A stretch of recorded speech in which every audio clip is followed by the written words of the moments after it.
நீங்கள் புறப்பட்டு போய் சகல ஜாதிகளையும் சீசராக்கி பிதா குமாரன் பரிசுத்த ஆவியின் நாமத்திலே அவர்களுக்கு ஞானஸ்தானம் கொடுத்து நான் உங்களுக்கு கட்டளையிட்ட யாவையும் அவர்கள் கைக்கொள்ளும்படி அவர்களுக்கு உபதேசம் பண்ணுங்கள். இதோ உலகத்தின் முடிவு பரியந்தம் சகல நாட்களிலும் நான் உங்களோடு கூட இருப்பேன். அல்லேலூயா, அல்லேலூயா. தேவ சமூகத்தில் கடந்து வந்த தேவனுடைய பிள்ளைகளை, உங்களோடு கூட தேவன் இருக்க வேண்டுமானால் நீ சத்தியத்தின்படி கீழ்ப்படியணும். அல்லேலூயா, அல்லேலூயா. முதல்ல சீசன் ஆகணும்னா அவருக்கு கீழ்ப்படியணும். கீழ்ப்படிதலுடைய முக்கியத்துவம் என்ன அப்படின்னா, வேதம் சொல்கிறது அன்பை செலுத்த வேண்டும். அல்லேலூயா. பெரிய நிபந்தனை அது. ஒவ்வொருத்தரும் கீழ்ப்படிதலுடைய ஊடாய் கடந்து போக வேண்டுமானால் நிபந்தனைக்கு கட்டுப்பட வேண்டும். எனக்கு தெரிந்து பரிசுத்த வேதாகமத்தில் 613 நியாயப்பிரமாண கற்பனைகள் உண்டு. அல்லேலூயா. இந்த 613 நியாயப்பிரமாண கற்பனைகளை பரலோகத்தின் தேவன் 10 கட்டளையாக வெளிப்படுத்தி கொடுத்தார். இந்த 10 கட்டளையை யோசுவா இந்த பூமிக்கு வந்தபோது சொன்னார், நான் நியாயப்பிரமாணத்தை நிறைவேற்ற வந்தேன், அதை ஒழிக்க வரவில்லை என்று சொன்னார். அல்லேலூயா. வந்தவர் என்ன செஞ்சார்னா 10 2ஆக்கி விட்டுட்டு போயிட்டார். ஒழிக்க வரல அப்படின்னாரு. ஒழிக்க வரலன்னு சொன்ன தேவன் 10 கற்பனையை 2 கற்பனை ஆக்கிட்டாரு. ஒழிச்சாரா ஒழிக்கலையா? ஆமென், அல்லேலூயா. என் தேவன் எவ்வளவு பெரியவர்! என்ன அன்பு, என்ன கட்டளை அப்படின்னா, மனுஷர்களை அன்பு செய்வதற்கு 6 கற்பனைகளையும் தேவனை அன்பு செய்வதற்கு 4 கற்பனையுமாக 2ஆக பிரித்தார். அல்லேலூயா. 6 + 4 10 2ஆக பிரித்து, முதல்ல தேவனை நேசி, ஒன்றான மெய் தேவனை நீ நேசிக்கணும், இரண்டாவது உன்னை நேசிப்பது போல் பிறரை நேசிப்பதுன்னு சொல்லி 2 கற்பனை கொடுத்தார். அவ்வளவுதான் கான்செப்ட். அல்லேலூயா. இந்த அன்பு ஒன்னுட்டு இருக்கா? எத்தனை பேர்ட்ட இருக்குதுங்க அன்பு? கீழ்ப்படிதல் என்ற அன்பு எத்தனை பேர்ட்ட இருக்கு? அல்லேலூயா. முதல்ல நம்மகிட்ட யார்ட்டையுமே இந்த கீழ்ப்படிதல் என்ற அன்பு நம்மகிட்ட இல்லை. முதல்ல கீழ்ப்படிதல் என்ற அன்புக்குள்ள கடந்து வருகிற போது வேத புஸ்தகத்தை திறந்து வாசிங்க. யோசுவாவுடைய புஸ்தகம் 24வது அதிகாரம் 24வது வசனம். அப்பொழுது ஜனங்கள் ஆமென் யோசுவாவை நோக்கி, உம்முடைய தேவனாகிய யாவை சேவித்து அவர் சத்தத்துக்கு கீழ்ப்படியோம் என்றார்கள். ஆமென். இங்க என்ன சொல்றார் அப்படின்னா, உன் தேவனாகிய யாவுக்கு பயந்து அவர் ஒருவருக்கு கீழ்ப்படி. இதான் தேவனுக்கு பிடிச்சது. அவருக்கு பிடித்தது இதுதான். யார் என் சத்தத்துக்கு கீழ்ப்படுகிறான்? அல்லேலூயா, அல்லேலூயா. இன்னைக்கு கீழ்ப்படிதல்னா வேற எங்கெல்லாமோ கீழ்ப்படுறாங்க. புருஷன் மனைவிக்கு கீழ்ப்படுகிறான், மனைவி புருஷனுக்கு கீழ்ப்படுகிறான், பிள்ளைகள் தாய் தோப்பனுக்கு கீழ்ப்படிது, தாய் தோப்பன் பிள்ளைகளுக்கு கீழ்ப்படுகிறாங்க. அது தெரியுமா உங்களுக்கு? தாய் தோப்பனே பிள்ளைகளுக்கு கீழ்ப்படிதல் இருக்குதுங்க. ஆமென். இப்படி எதையெல்லாமோ கீழ்ப்படிதல் நினைச்சுக்கிட்டு இருக்கிறாங்க. இல்ல, முதல்ல நீ தேவனுக்கு கீழ்ப்படி. ஆமென். கீழ்ப்படுறியா? இல்லையே. ஆமென்.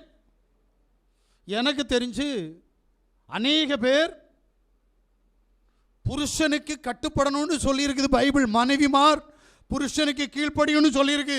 எப்படி கீழ்ப்படியணும் தெரியல. எப்படி கீழ்ப்படியணும்? வேதம் சொல்லுது, யாவுக்குள் புருஷனுக்கு கீழ்ப்படி.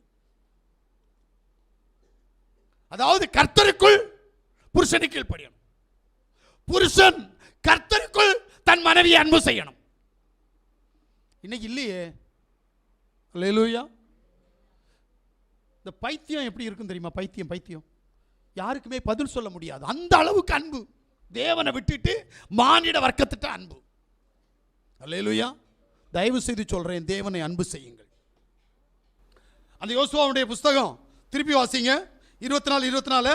அப்பொழுது ஜனங்கள் யோசுவாவை நோக்கி, ஆமென், நம்முடைய தேவனாகிய யாவை சேவித்து அவர் சத்தத்துக்கே கீழ்ப்படியோம் என்றார்கள். அவர் சத்தத்திற்கு.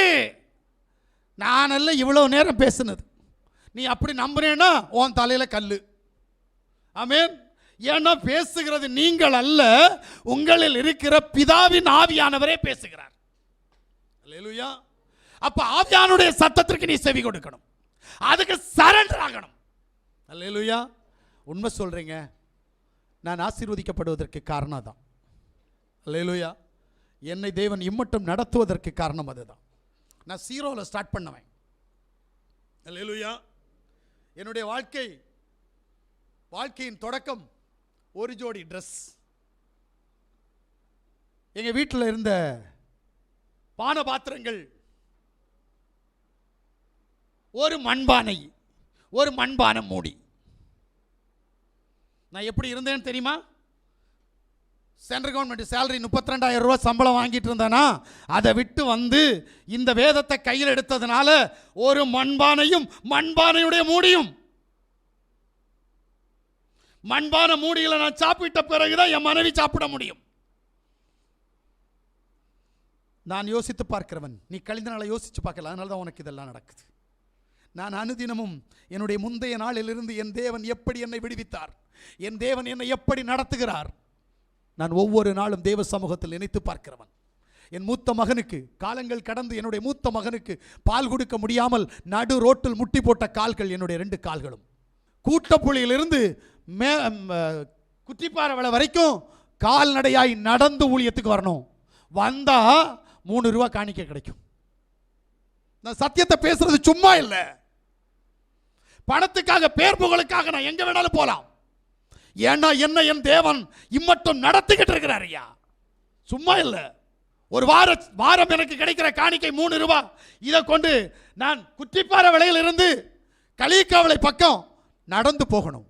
பஸ்ஸில் போனால் காசு இல்லை. யோசிக்கிறீங்களா? அந்த அளவுக்கு தேவன் என்னை நடத்தி வந்த தேவனுக்கு நான் உண்மையாக இருந்தபடியினால் இன்றைக்கு என்னை ஆசீர்வதித்திருக்கிறார் தேவன். அல்லேலூயா. அவருடைய ஆசீர்வாதத்திற்காக நான் சத்தியத்தை இன்னும் பேசிக் கொண்டிருக்கிறேன். சத்தியத்தை அறிவீர்கள், சத்தியம் உங்களை விடுதலையாக்கும். நீங்களாம் உண்மைக்கு இல்லைங்க, எல்லாம் பகட்டு, எல்லாம் பேர் புகழ், இதுக்காகத்தான் ஓடிக்கிட்டு இருக்கிறோம். பிரைசுயாசுவா, தேவ சமூகத்தில் உன்னை தாழ்த்து. எந்த அளவுக்கு உன்னை தாழ்த்தி சரண்டர் ஆகுவியோ அந்த அளவுக்கு தேவன் உயர்த்துவார். அல்லேலூயா. இன்னைக்கு உண்மை சொல்றேன், அன்னைக்கு ஒரு ஆத்மா வந்தா சாப்பாடு போடுறதுக்கு இல்லை. ஏன்? 40 நாள் உபவாசம் முடிக்க முடியாமல் எனக்கு பிரியாணி கொடுத்து என்னுடைய உபவாசத்தை முடித்து வைத்தான். ஞாபகம் இருக்கா? கொஞ்சம் யோசித்து பாருங்க. அந்த அளவுக்கு தேவன் என்னை நடத்தினார். ஆனா இன்னைக்கு 100 பேர் வந்தாலும் சாப்பாடு போடுவதற்கு தேவன் எனக்கு வழிவாசலை திறந்து தந்திருக்கிறார். அல்லேலூயா. ஏன்? நான் அவருக்கு உண்மையா இருக்கிறேன். அல்லேலூயா. அவருடைய வார்த்தை, அவருடைய சத்தத்திற்கு நான் உண்மையாக இருக்கிறபடியினால் தேவன் என்னை நடத்தி கொண்டிருக்கிறான். உண்மையிலே பெருமைப்படுறேன். அல்லேலூயா. இன்னை வரைக்கும் பணத்திற்காக, பேருக்காக, புகழுக்காக நான் வேதத்தை எடுத்து பிரசங்கிக்கப்பதில்லை. அல்லேலூயா. ஏன்னா எனக்கு ஒரு 12 பேர் வேணும். இவ்வளோ பேர் இருக்கிறீங்க, நான் இவ்வளோ பேர் வேண்டாம்னு சொல்லலை. இவ்வளவு பேரில் எனக்கு 12 பேர் தான் வேணும். ஏன்னா நான் யாசோவோட பெரிய ஆள் ஒன்று கிடையாது. யாசோவே 12 பேருக்கு தான் உபதேசம் பண்ணினார். எனக்கு மட்டும் எப்படி 100 பேர், 200 பேர், 500 பேர் வேணும்? வேண்டவே வேண்டாம். 12 பேரை சத்தியத்தில் நிறுத்தி 12 பேரை தேவனுடைய ராஜ்யத்தை காட்டி கொடுத்து அவருடைய வருகையில் 12 பேரை எடுத்துக்கொண்டு போறதற்காக நான் பிரயாசப்பட்டு கொண்டிருக்கிறேன். அந்த 12 பேர் யாருன்னு முடிவு பண்ணுங்க, அவ்வளவுதான். அல்லேலூயா. எனக்கு எல்லாருமே வேண்டாம். ஏன்னா இங்க யார்கிட்ட சுயநலம் இருக்குதோ இவங்க யாரும் வேண்டாம். யாருக்கெல்லாம் தன்னலம் இருக்கோ அவங்க எல்லாம் வேண்டாம். அல்லேலூயா. யாருக்கெல்லாம் ஏன் விருப்பம் செய்யணும்னு சொல்லிட்டு அவங்க யாரெல்லாம் விரும்புறாங்களோ அவங்க எல்லாம் எனக்கு வேண்டாம். தேவ சித்தம் நிறைவேறணும். நான் தேவனுக்கு கீழ்ப்படியணும். தேவனுடைய நாமத்தை மகிமைப்படுத்தணும். பிசாசை எதிர்த்து நிற்கணும். தேவனுடைய ஊழியத்தை செய்யணும். தேவனுடைய நாமத்தை மகிமைப்படுத்தணும். அவருடைய ராஜ்யத்தில் நான் கடந்து போகணும்ன்ற வைராக்கியம் யார்கிட்ட இருக்கோ அவன் மட்டும் 12 பேர் வேணும். அல்லேலூயா. எல்லாரும் ஜெபம் பண்ணுவாங்க. இந்த வருஷத்தில் 100 பேர் நம்முடைய சபையில் கடந்து வருவதற்காக நாம் எல்லாரும் உபவாசம் இருந்து ஜெபிப்போமா என்று சொல்வார்கள். எல்லாரும் உங்களுடைய வீட்டில் இருந்து நம்முடைய சபையில் 100 பேர் கடந்து போவதற்காக ஜெபியுங்கள், கடந்து வருவதற்காக ஜெபியுங்கள் என்று சொல்வார்கள். எனக்கு 12 பேர் வருவதற்காக ஜெபியுங்கள். இந்த 12 பேரை நித்தியத்திற்குள் அழைத்துச் செல்வதற்காக ஜெபியுங்கள். இந்த 12 பேர் தேவனுடைய நாமத்தை மகிமைப்படுத்த வேண்டும் என்பதற்காக ஜெபியுங்கள். இந்த 12 பேர் ஆசாரியனுடைய உள்ளங்கையில் பொறிக்கப்பட்டவர்களாய் இருக்க வேண்டும் என்பதற்காக ஜெபியுங்கள். அல்லேலூயா. நான் விரும்புவது வெறும் 12 பேர். அல்லேலூயா. அந்த 12 பேரை தேர்ந்தெடுப்பதற்காக தேவன் யாவாகிய யாசுவமேசியா 82 பேரை கையில் வைத்திருந்தார். அந்த 82 பேரில் 70 பேர் புறப்பட்டு போனார்கள். 12 பேரில் ஒருவனும் திருடனாக இருந்தான். அவன் பிசாசாக இருந்தான். அல்லேலூயா. இங்கிருக்கிற தேவனுடைய பிள்ளைகள், இந்த சத்தத்தை கேட்கிற தேவனுடைய பிள்ளைகளே, நீங்கள் தேவனுடைய நாமத்தை மகிமைப்படுத்த அவருடைய ராஜ்யத்திற்குள் புறப்பட்டு போக நீங்கள் அவருடைய சத்தத்திற்கு கீழ்ப்படிய வேண்டும். இதான் வேணும். முடியுமா? யாருக்கு சத்தத்தை கீழ்ப்படுகிற? இன்னைக்கு மனுஷனுடைய சத்தத்துக்கு தான் கீழ்ப்படுகிறோம். நாசியில் சுவாசமுள்ள மனிதனுடைய சத்தங்களுக்கு கீழ்ப்படுகிறோம். நம்மை வஞ்சிப்பதற்காக, நம்மளை வசீகரப்படுத்துவதற்காக ஏதேதோ செய்து, ஏதேதோ நன்மைகள் செய்து நம்மை சத்தியத்திலிருந்து புறப்பட பண்ணுகிறார்கள். அல்லேலூயா. நீங்கள் சத்தியத்துக்கு கீழ்ப்படிய வேண்டும் என்று சொல்லி வேதம் விரும்புகிறது. அல்லேலூயா.